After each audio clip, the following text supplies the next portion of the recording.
It was just another Monday morning at Grand State Bank, or at least that's what everyone thought. Manager Clark, chest puffed, gold watch shining in the bright lobby lights, strode past his staff like he owned the world. He barked orders at tellers, scolded anyone who dared to move slowly, and laughed at customers he deemed unworthy. To Clark, power wasn't about leadership or respect. It was about showing everyone that he was better, taller, faster, richer. Then, as if the universe decided to test him, a man walked in. Jeans, a worn jacket, calm face, and no entourage. No flashy car. No bodyguards. Just a quiet presence that somehow made the noisy lobby feel smaller. Steven Seagal. He walked up to the counter, removed a check from his pocket, and placed it carefully in front of Clark. Clark looked down, barely glancing. "Sir," he said, voice dripping with disdain, "this counter is for real clients, not dreamers." Steven's face didn't change. Calm, steady. "I just want to deposit a small check," he said. Clark chuckled, a cruel, sharp sound. "Oh really? Let's see how small it is." The staff began to glance nervously at each other. Something about this man didn't fit with the usual quiet customers Clark loved to belittle. Yet, he couldn't stop himself. The thought of showing dominance, of humiliating another person, was too strong to resist. He ripped open the envelope with a flourish, ready to deliver the verbal blow. And then, his eyes widened. $500,000 stared back at him. But pride and arrogance are stubborn things. Clark didn't see the opportunity in front of him. Instead, he sneered. "Nice prank," he said, tossing the check aside. "Fake checks don't impress me. Get out before I call security." Steven Seagal didn't flinch. He didn't raise his voice. He didn't even frown. He just smiled faintly, a hint of calm power in his eyes. "Sometimes," he said quietly, "arrogance blinds the eyes that should see." And then, in a move that stunned everyone, Clark dropped the check into the trash and lit it with a lighter. The smell of burning paper filled the air, followed by gasps, whispers, and the silent shock of every person in the lobby. What happened next? The events of the next few minutes would change this bank forever. It was a typical Monday morning at Grand State Bank. The fluorescent lights buzzed softly above the polished floors, the hum of printers filled the air, and the soft murmur of customers waiting in line created the usual background noise. But for Manager Clark, nothing about a typical day could ever be ordinary. Clark was a man who loved control. He strutted through the lobby like he owned every square inch, gold watch gleaming on his wrist, expensive shoes clicking against the marble floor. His voice boomed over staff and customers alike. "Hurry up! Move faster! This isn't a daycare!" he barked at the tellers, waving a finger like a sword. To Clark, power was measured in how many people feared or respected him, or, better yet, how many he could humiliate before lunch. As he approached the front counter, Clark's gaze swept over the waiting customers. Some tried to look busy, some glanced nervously at the manager's towering presence. But Clark didn't notice the subtle shifts in the room, the small coughs of unease, or the wide-eyed stares of those who were quietly filming on their phones. He was far too busy basking in his own authority. Then, without any warning, a man walked in. Jeans, an old jacket, worn but tidy shoes. No briefcase, no flashy watch, no entourage. Just a calm presence that made the air shift slightly in the room. Steven Seagal. He didn't march in dramatically or demand attention. He didn't have bodyguards flanking him or security personnel in tow. He simply walked, shoulders relaxed, eyes forward, carrying a single envelope in his hand. Yet, somehow, the energy in the room changed immediately. The loud buzz of Clark's ego-filled commands softened, if only slightly, as the staff instinctively sensed that this was not an ordinary visitor. Seagal approached the counter slowly, deliberately, his movements precise but unassuming. He set the envelope down in front of Clark with a quiet dignity that contrasted sharply with the manager's brash, overconfident style. Clark, never one to miss a chance to assert dominance, leaned forward. "Sir," he said, voice dripping with condescension, "this counter is for real clients, not dreamers." Steven's face remained calm, almost unreadable. "I just want to deposit a small check," he said softly, his voice steady, commanding attention without raising an octave. Clark's lips curled into a smirk. "Oh, a small check, huh? Let's see how small it really is. He reached for the envelope with an air of mockery, ready to deliver a verbal humiliation along with his inspection. Around them, staff and customers exchanged nervous glances. Some whispered to each other. Some pulled out phones, anticipating a scene. There was an unmistakable tension in the air, a quiet hum of curiosity mixed with dread. Everyone knew Clark's ego. Everyone knew he loved belittling anyone who dared to step out of line. As he ripped open the envelope, Clark's eyes immediately widened. $500,000 stared back at him, the numbers bold, undeniable. For a moment, a flicker of doubt crossed his face, but pride is a stubborn companion. Arrogance doesn't admit mistakes. Instead of pausing, instead of acknowledging what was right in front of him, Clark's ego doubled down. "Nice prank," he scoffed, voice loud enough for the nearest customers to hear. "Fake checks don't impress me. Get out before I call security." Steven didn't react. He didn't raise his voice. He didn't flinch. A faint smile tugged at the corners of his lips, calm and almost imperceptible, carrying the weight of someone who had seen far more than Clark could imagine. "Sometimes arrogance blinds the eyes that should see," he said softly, his words cutting deeper than any insult Clark could muster. Then, in a move that stunned the entire lobby, Clark, determined to assert his dominance, dropped the check into the trash and lit it with a lighter. The smell of burning paper filled the room. Gasps erupted. Phones snapped pictures. Customers leaned forward, mouths agape, unable to look away. Even the tellers froze, unsure whether to intervene or simply witness the humiliation unfold. It was a moment that would define the rest of the day, and, as it turned out, the rest of Clark's career. Steven Seagal simply nodded, eyes calm, and began to turn away. But as he did, the staff and customers alike began to whisper, uncertain murmurs spreading through the room. "Wait. I've seen him somewhere," one teller muttered. "Isn't that Steven Seagal?" A customer whispered, frowning. Clark, still flushed with arrogance, didn't notice the shift. He believed he had won the battle, that he had humiliated yet another broke individual. But little did he know, the real story had only just begun. The moment the check burned, a heavy silence fell over the bank lobby. Customers froze mid-step, their eyes fixed on the small trash bin, smoke curling up from the smoldering paper. Some whispered to each other, others pulled out their phones, unable to believe what they were witnessing. Even Clark's staff, usually quick to laugh at someone else's misfortune, looked shocked. But Clark, he felt victorious. In his mind, he had just put another dreamer in their place. He puffed out his chest, smirking as he scanned the room, expecting nods of approval. "See, this is how you run a bank," he thought. "This is power." Steven Seagal didn't move. He didn't shout. He didn't show anger or frustration. His calm presence seemed to fill the room even more strongly as Clark gloated. But in that calm, there was an unmistakable weight, a silent warning. This was a man who commanded respect, not through intimidation, but through sheer presence and authority. Clark stepped back, puffing himself up. "Nice try," he said loudly, "but I'm not impressed. Fake checks, drama, whatever this is, you think you can fool me?" He leaned closer, lowering his voice. "Do you know who I am? I'm the manager here. You don't intimidate me." The staff shuffled nervously behind the counter. Some laughed awkwardly. Others tried to shrink out of the way. But Steven's eyes never left Clark. There was no fear, no rush to defend himself, only quiet, unshakable confidence. "Sometimes arrogance blinds the eyes that should see," Steven repeated, his voice calm but carrying a weight that made Clark stop mid-step. For a brief moment, a flicker of unease crossed the manager's face, but pride is a stubborn thing. Clark refused to admit that he might be out of his depth. With a sneer, he tossed the burned remains of the check into a nearby trash can and pulled out a lighter again, as if showing the room who was in charge. "This is how things work," he said, glancing at the crowd. "If you don't look rich, if you don't act rich, you don't matter." But the air had shifted. People were no longer intimidated.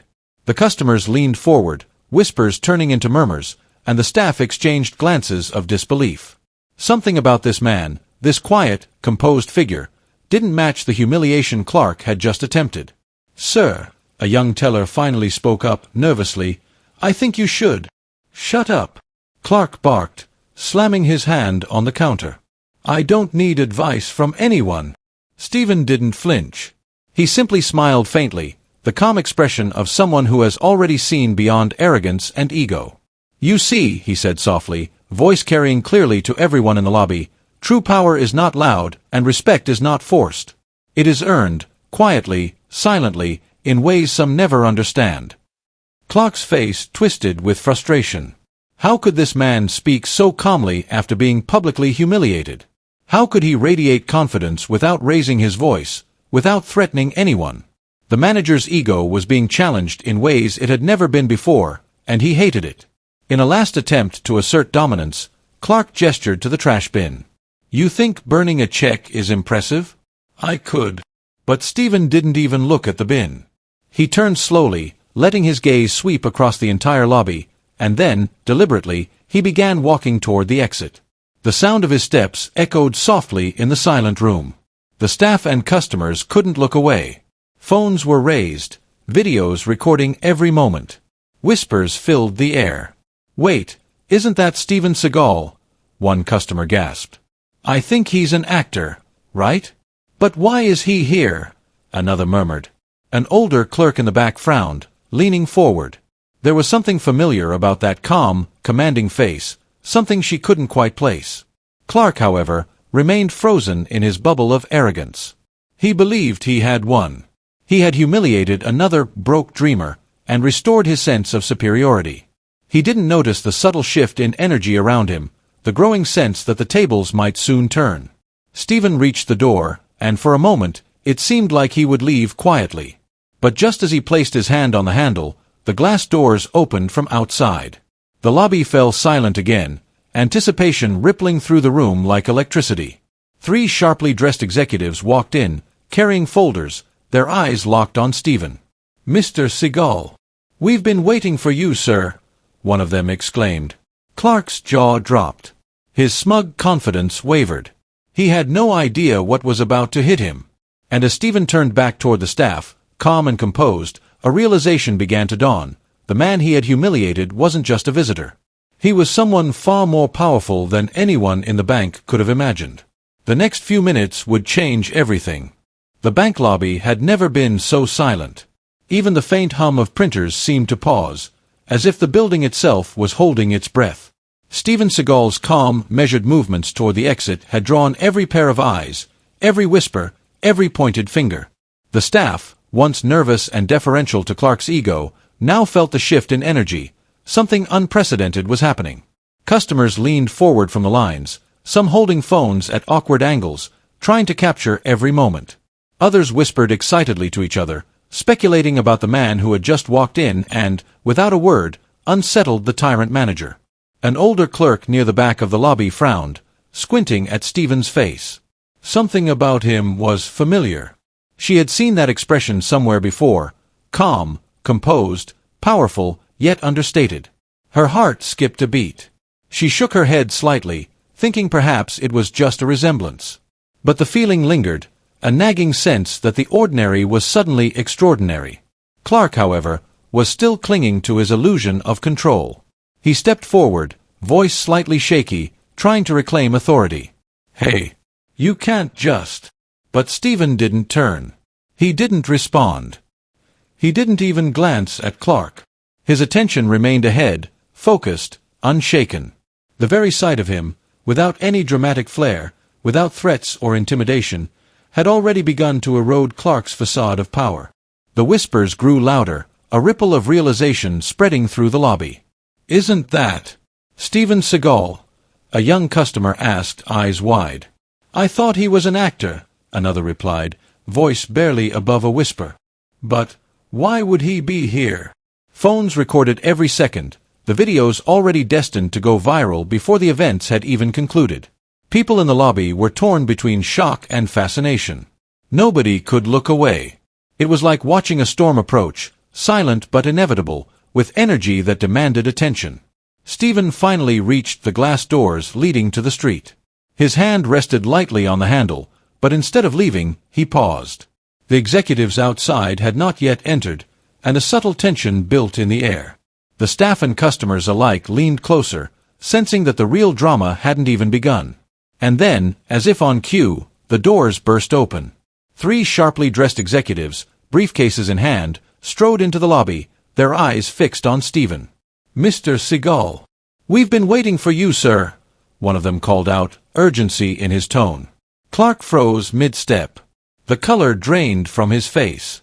His gold watch gleamed under the overhead lights, but it couldn't mask his sudden realization that something far beyond his understanding was happening. His authority, carefully constructed over years of intimidation and small victories, was crumbling in an instant. The older clerk gasped audibly. "It can't be," she murmured. Her eyes followed Steven as he turned back to face the lobby, calm and composed. There was a quiet command in his gaze that made even the most confident staff members shrink back. Some customers whispered, some pointed, and some recorded with shaking hands. Phones captured the precise moment that reality began to shift inside the bank. Clark's mind raced. He had humiliated this man, burned a check, shouted insults, flaunted his ego, and yet nothing in the room indicated fear or defeat from his victim. On the contrary, the air seemed charged with anticipation, as if the balance of power had already shifted. The whispering turned into murmurs of speculation. "Is he the owner? Does he run the bank?"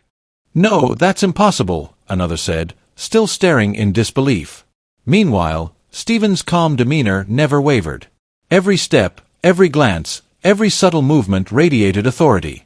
The silence he carried was louder than Clark's shouts, louder than the customers' whispers.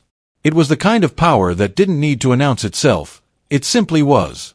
Clark finally opened his mouth, trying to regain control, but words failed him. His staff looked at him with a mix of fear and curiosity, sensing the inevitable consequences of his arrogance.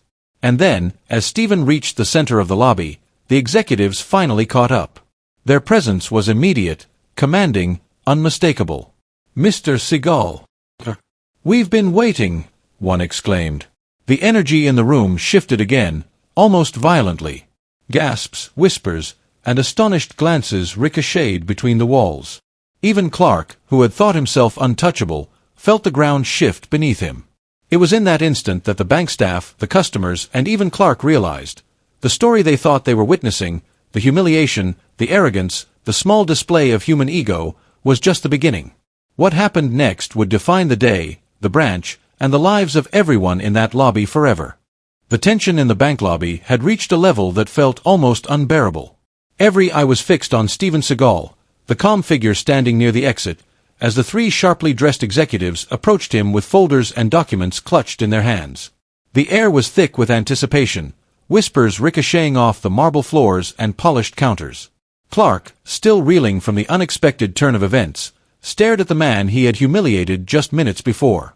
$500,000 had gone up in smoke, and now this man, who had taken the insult with an almost supernatural composure, was commanding attention without saying a single confrontational word. One of the executives, a tall man with sharp features and a look of urgency, stepped forward. "Mr. Seagal. We've been waiting for you, sir." His voice rang out through the lobby, firm but respectful, and it carried an authority that even Clark felt the weight of. Clark froze. His smug confidence, which had carried him through countless minor humiliations of staff and customers alike, evaporated instantly. His mouth opened, then closed, then opened again, but no words came. His gold watch glinted under the overhead lights, but even that could not mask the growing realization. He had no idea what he was really dealing with. Steven Seagal slowly turned to face the executives, then glanced around the bank lobby. Every person there, staff, customers, even Clark, could feel the quiet power radiating from him.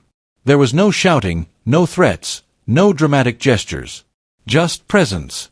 Pure, undeniable authority. "Yes," Steven said finally, his voice calm but carrying over the stunned whispers of everyone present. "I am the new majority owner of this bank." The words hit the lobby like a thunderclap. Customers gasped, some nearly dropping their phones. Staff froze mid-step, staring in disbelief. Clark's face went pale. His hands trembled slightly as he tried to comprehend what he had just heard. He had mocked, humiliated, and disrespected the very person who now controlled everything he thought he commanded. "Wait. Mr. Seagal," stammered one of the tellers, still clutching a stack of deposit slips. You mean that's him? Yes, Steven replied calmly. I came here to make a deposit, but it seems I will also be making some changes. The executive stepped forward, handing him folders with documents and contracts, and Steven signed a few with the same deliberate, composed demeanor he had shown all morning. Every move he made radiated control and purpose, reinforcing the fact that he had been in charge all along, even while appearing passive.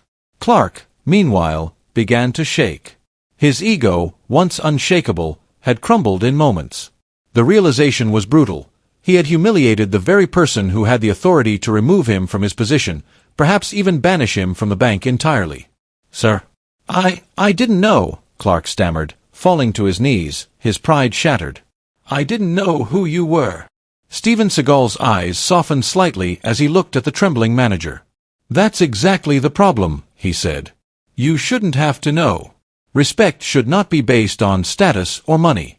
It should be the default. The old clerk near the back, the one who had stayed calm and respectful throughout the ordeal, stepped forward. Steven turned his attention to her, a subtle nod acknowledging her composure and integrity.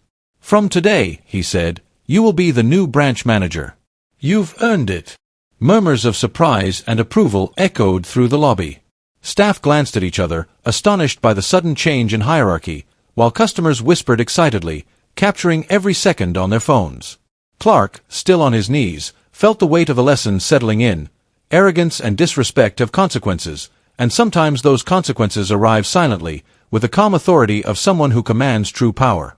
Steven didn't raise his voice. He didn't gloat. He simply walked out of the bank, his presence leaving behind a profound silence, a silence that spoke louder than any lecture or punishment ever could. The staff slowly began to regain composure. Some wiped sweat from their foreheads. Some whispered to each other about the surreal events they had just witnessed. And Clark, still on his knees, finally looked up, realizing that everything he thought he knew about power, respect, and authority had just been turned upside down. The moral of the story was clear. Humility, patience, and respect for others, regardless of their apparent status, are more powerful than arrogance, ego, and belittling behavior.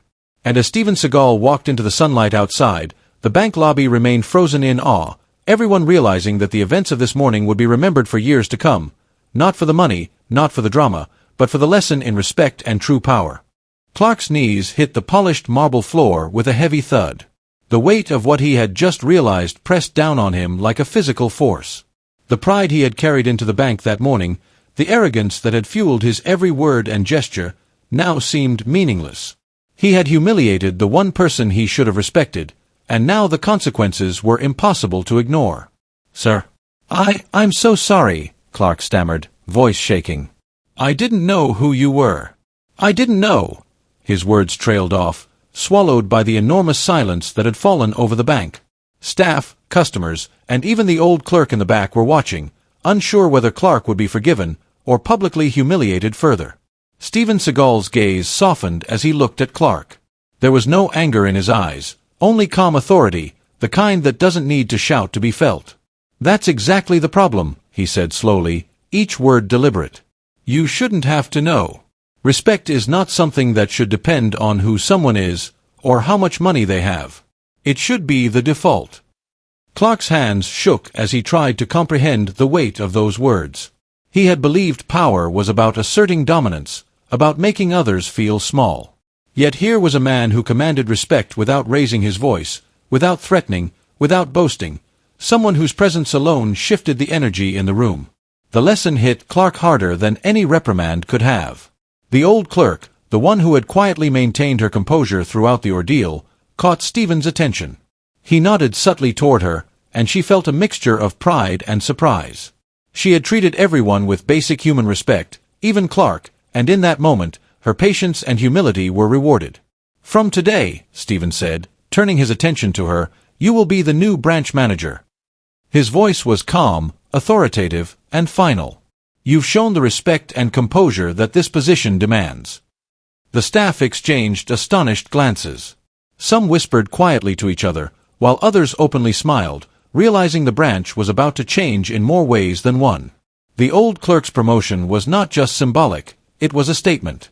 Respect, humility, and integrity mattered more than arrogance, bluster, or a flashy gold watch. Clark remained on the floor, finally lifting his head to look at Steven. His ego, once towering and untouchable, had been humbled completely. "Sir, he began, but his words faltered again. The reality of the situation, the magnitude of his mistake, made it impossible to form a coherent sentence. Steven's gaze softened further, his voice carrying the lesson without condescension. "Clark, your mistake wasn't just thinking you could disrespect someone. Your mistake was thinking that power comes from belittling others. True authority comes from restraint, integrity, and treating everyone with dignity. Remember that." Clark nodded, swallowing hard. The lesson was clear and painful. For the first time in his career, he felt the true weight of humility. He had been confronted not with threats or force, but with presence, calm, and undeniable authority. As Steven turned toward the exit, the atmosphere in the bank shifted completely. Staff straightened, customers whispered excitedly, and Clark remained kneeling, processing the enormity of what had just happened. It was not just a personal lesson, it was a turning point for the entire branch. Steven didn't raise his voice, didn't make a dramatic scene. He walked quietly, confidently, the weight of his presence enough to command attention. The staff knew that under his ownership, the bank would change, not just in policies or leadership, but in culture. Respect, integrity, and humility would be the foundation. Clark finally rose from the floor, still trembling slightly, and looked around. He saw his staff watching him, and he realized that every action from this point forward mattered. The lesson of the day would stay with him forever. He had been humbled, and in that humility lay the opportunity to rebuild, not just his reputation, but his understanding of true leadership. Steven reached the glass doors and stepped into the sunlight outside. The lobby remained quiet for a moment longer, as if the building itself had absorbed the lesson. Then whispers grew into conversations. Phones clicked with excitement as people recounted the events. The old clerk smiled quietly, already thinking about the changes she would implement as the new branch manager. Clark remained behind for a few moments, reflecting.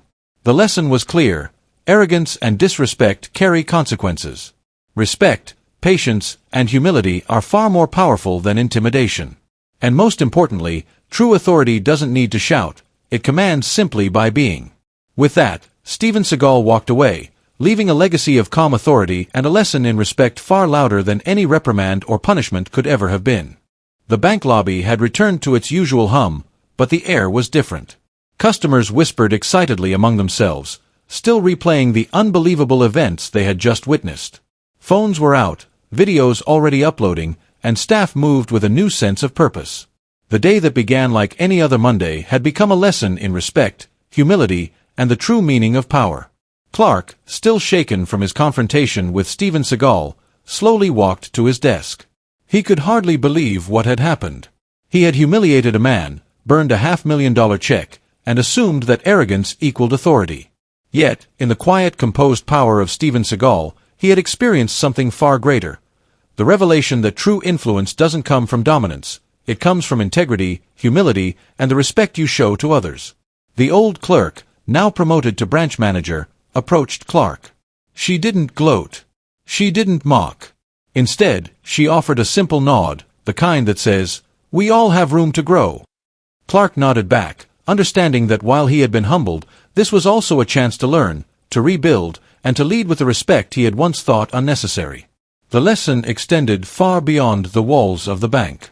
Customers, staff, and even bystanders on the street had witnessed firsthand what happens when arrogance meets true authority. Respect is not a currency tied to wealth, power, or status. It is a reflection of how you treat others, particularly when no one is watching. The quiet dignity of someone like Steven Seagal demonstrates that influence is earned, not demanded, and that patience and composure often speak louder than loud words or flashy gestures. Steven Seagal had walked out of that bank without a word of anger, without punishment or confrontation. His presence alone had delivered a lesson more powerful than any lecture or rebuke. It was a reminder that real power is silent. Real respect is earned, not coerced. And real humility is a strength, not a weakness. Clark, reflecting on his own actions, finally understood the depth of his mistake. He realized that in his attempts to assert control, he had exposed his insecurities, his dependence on intimidation, and his lack of genuine respect for others. That day, he had been forced to confront not only Steven Seagal's authority, but his own flaws as a manager and as a human being. Meanwhile, the staff of the bank were already feeling the ripple effects of this lesson. They understood that respect must be a foundation, not a conditional reward. They saw that true leadership is not about fear, it's about integrity, empathy, and fairness. The new branch manager, promoted for her composure and humility, embodied these values. And under her guidance, the branch was sure to transform into a place where dignity, respect, and professionalism were prioritized above ego and arrogance. As for the customers who had witnessed the events, they carried the story out into the world, sharing it online and in person. Videos circulated, showing the quiet power and calm authority of Steven Seagal, alongside the lessons Clark had learned in humiliation. People commented, shared, and discussed, reinforcing the universal truth that humility is a strength and that respect is never wasted. In the end, the moral was undeniable. Respect isn't something you reserve for the rich, the powerful, or those in the spotlight. It is something you offer to everyone, particularly when you think no one is paying attention. Because one day, the person you overlooked or disrespected may hold the power to change your life, or teach you the most important lesson of all. So, to everyone watching this story, remember, true power is silent. True respect is earned. True humility is a strength. Type respect in the comments if you believe in humility and the real meaning of strength. And don't forget to tell me where you're watching from. I want to thank every kind soul personally. Share this story with someone who needs to be reminded that arrogance and ego are temporary, but integrity, patience, and respect last a lifetime. Because in the end, the lesson of that day at Grand State Bank was simple, but unforgettable. The most powerful people don't need to prove themselves. They inspire respect through their actions, their composure, and their quiet strength. And those who forget that lesson often learn it in the most humbling ways.